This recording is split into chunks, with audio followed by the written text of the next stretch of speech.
நாட்டில் முல்லை பெரியாற்றுக்கு நதிநீர் உரிமைக்கு அதிகமாக போராடி வழக்கை வாங்கிய மகன் நான் தான். முல்லை பெரியாற்று உரிமையை திமுக பேசுமா, அதிமுக பேசுமா, நீங்கள் வாக்கு செலுத்துக காங்கிரஸ் கம்யூனிஸ்ட் பேசுமா, பாரதிய ஜனதா பேசுமா? பேசாது. காவிரி நதிநீரை பேசுமா? பேசாது. ஏன்?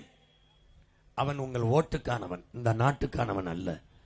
அவன் உங்கள் வாக்குக்கானவன், உங்கள் வாழ்க்கைக்கானவன் அல்ல.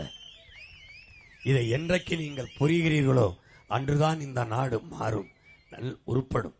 நீங்கள் வாருங்கள், முல்லை பெரியாற்று அணையிலே உரிய நீரை நமக்கு தர மறுக்கிறது கேரளா. ஆனால் நம்முடைய நிலத்தின் வளத்தை வெட்டி எடுத்துக்கொண்டு போகிறது. இங்கே வெட்டப்படுகிற மலை எங்கே போகிறது? தருமபுரி கிருஷ்ணகிரியில் வெட்டப்படுகிற மலை கர்நாடகாவுக்கு. அவன் காவிரியில் தண்ணி தர மாட்டேங்கிறான். நம் தாயின் பூமி தாயின் மாறை அறுத்துக்கொண்டு கற்களாக மணலாக கொண்டு போகிறான்.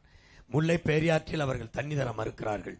இங்கே நம்முடைய மலையை, மேற்கு தொடர்ச்சி மலையை வெட்டி கொண்டு போய் அவர்கள் மணலாகவும் கற்களாகவும் பயன்படுத்தி அவர்கள் அந்த மண்ணின் கட்டட பணிக்கு, சாலை போடுதல், மற்ற பணிகளுக்கு பயன்படுத்துகிறார்கள். நம் வளத்தை எடுத்துக்கொண்டு போய் அவர்கள் நம்மை அந்த நாட்டிலிருந்து நமக்கு தருவது மருத்துவ கழிவு, காய்கறி கழிவு, இந்த மாதிரி ஆடு மாட்டு கழிவுகளை கொண்டு வந்து, கறிக்கடை கழிவுகளை கொண்டு வந்து நமது நிலத்தில் கொட்டுகிறார்கள்.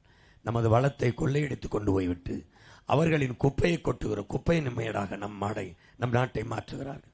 இது இந்த ஆட்சியாளர்களுக்கு, திமுக அதிமுக ஆட்சியாளர்களுக்கு தெரியாதா? தெரியும். அவர்கள் பேசுவார்களா? பேச மாட்டார்கள். எப்படி பேசுவார்கள்?